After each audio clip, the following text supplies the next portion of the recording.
दोस्तों स्वागत है आपका इस वीडियो में। कन्यादान को बोला जाता है कि किसी भी फादर के लिए एक पायस ऑब्लिगेशन है, भगवान का दिया हुआ वरदान है। कोई भी फादर सिंपली ये कह कर के जो उसकी मेजर डॉटर्स हैं 18 साल से ऊपर हैं और अर्न कर रही हैं, वो ये नहीं कह सकता कि अब मैं इनको मेंटेन नहीं करूँगा। ये फादर की ड्यूटी है और सिंपली ये कहना कि वो खुद अर्न कर रही हैं, अब फादर जो है अपनी ड्यूटी से भाग नहीं सकता। ये जो है दिल्ली हाईकोर्ट की रीसेंट जजमेंट में ऑब्जर्व किया गया है। क्या है जजमेंट, इसके बारे में हम इस वीडियो में डिस्कस करेंगे। सबसे पहले एक इंपॉर्टेंट अनाउंसमेंट, जो लोग स्टेट जुडिशरी एग्जाम के लिए प्रिपेयर कर रहे हैं मैं उनको बताना चाहूँगा, स्टेट स्पेसिफिक सिलेबस के अकॉर्डिंग पूरे का पूरा कोर्स जो है हमारे प्लेटफॉर्म पर अपलोड हो चुका है। डिस्क्रिप्शन में लिंक है, लिंक पर आप जाएंगे, कोर्स का कंटेंट है, डेमो लेक्चर्स हैं, जहां पर आपको मिलेगा हमने line by line, word by word, bare act से सारा कुछ डिस्कस किया हुआ है प्रीलिम्स, मेंस और इंटरव्यू स्टेजेस के लिए। तो अगर आप इंटरेस्टेड हुए तो बहुत ही रीजनेबल फी पे कर आप इसमें एनरोल कर सकते हैं। पूनम सेठी वर्सेस संजय सेठी 7 जनवरी 2022 की रीसेंट जजमेंट है, जहां पर दिल्ली हाईकोर्ट ने बोला कि एक फादर की ड्यूटी है to support his daughters and provide for their education, marriage, even if they reach the age of majority and are employed and earning an income. चाहे वो मेजर हैं, 18 साल से ऊपर हैं, चाहे वो एम्प्लॉयड भी है और वो इनकम भी अर्न कर रही हैं, तो भी फादर की ये ड्यूटी है उनकी मैरिज और उसकी एजुकेशन के लिए वो उनका खर्चा देगा। ऑब्जर्वेशन आई जस्टिस विपिन सांघी, जसमीत सिंह जी की बेंच जो है, उन्होंने बोला earning an income and being able to support oneself, ये कहता है दो चीज़ें हैं। सिंपली हम बोलें कि इनकम अर्न कर रहे हैं, इसका मतलब ये नहीं है कि वो अपने आप को सपोर्ट भी कर सकते हैं। कई बार क्या होता है, इनकम बहुत कम होती है जिससे वो पर्सन जो है अपने आप को सपोर्ट नहीं कर सकता, अपने जो भी उनके खर्चे हैं रहने के, खाने पीने के, मेंटेन करने के, वो नहीं कर सकता। तो simply by saying that earning an income means वो अपने आप को सपोर्ट भी कर रहा है, ऐसा नहीं है। दो अलग अलग चीज़ें हैं, ये बेंच ने ऑब्जर्व किया। According to the court, even if a person is earning money, he or she may be unable to support himself or herself.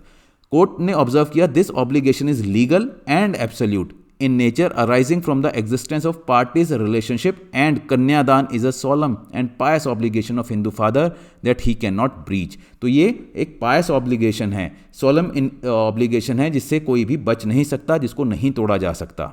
Background क्या थी, जो कोर्ट है हाई कोर्ट, वो एक अपील की सुनवाई कर रहे थे। जो अपील जो थी एक मदर ने फाइल की थी having 3 children who claimed she had been raising them on her own for the past 11 years with no financial assistance from the father। तो मदर ने अपील फाइल की कि मैं अपने 3 बच्चों को पाल रही हूँ 11 साल से बिना किसी फाइनेंशियल असिस्टेंस के, जो फादर को देनी चाहिए। अपील जो फाइल की गई थी, एक फैमिली कोर्ट का डिसीजन आया था। फैमिली कोर्ट ने बोला father to pay maintenance for his minor son but denying any relief with regard to maintenance for 2 daughters over the age of 18। Family court ने बोल दिया कि माइनर सन की तो आप मेंटेनेंस दो, बट जो 2 डॉटर्स हैं जिनकी 18 साल से ऊपर उम्र हो गई है, उनकी मेंटेनेंस उन्होंने डिनाई की थी। अपील दिल्ली हाई कोर्ट में आ गई।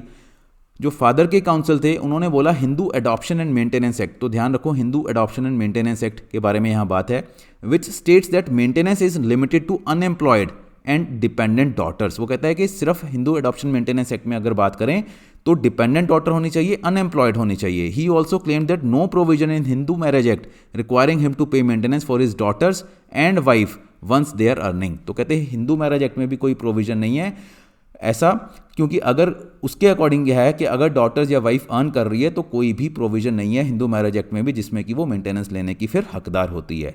हाई कोर्ट डिसएग्री हुआ, उसने बोला earning money does not always imply that a person can support himself or herself. के अर्न कर रहे हैं में भी इतना कम हो सकता है, पॉसिबिलिटी है कि earning money does not imply that a person is supporting himself.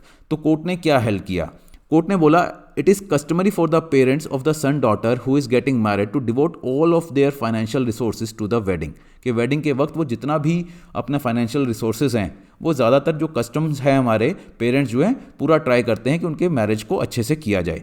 It is specially true when a daughter is married of, जब डॉटर की शादी हो उस टाइम ये और भी ज़्यादा चीज़ें हो जाती हैं कि जितने भी उनके पास फाइनेंशियल रिसोर्सेज हैं वो बेस्ट करने की कोशिश करते हैं। As the parents try to ensure that she is well provided for him in the matrimonial home when she begins her new life। In Indian society, marriage of a daughter is considered to be the utmost importance for the from the child's birth। जब से ही बच्चे का birth होता है, specially daughter का, तब से ही parents जो है सेविंग करने लग जाते हैं, ज्वेलरी बनवाने लग जाते हैं ताकि वो अपनी डॉटर की मैरिज में वहाँ पर उनको दे सके। The court stated that while it was admitted that father is a renowned numerologist who owns a Mercedes and has traveled to US, Hong Kong, Dubai, he stated his annual income to be slightly more than 3 lakh, which could not be accepted. यहाँ पर may be father ने ऐसा बोला होगा कि मेरी तो income सिर्फ 3 लाख रुपए है एनुअल इनकम पूरे साल की, जबकि ये उसमें एविडेंस आया होगा कि वो रिनाउंड न्यूमरोलॉजिस्ट है, मर्सिडीज है उसके पास, यूएस, हांगकांग, दुबई काफ़ी जगह घूमा हुआ भी है.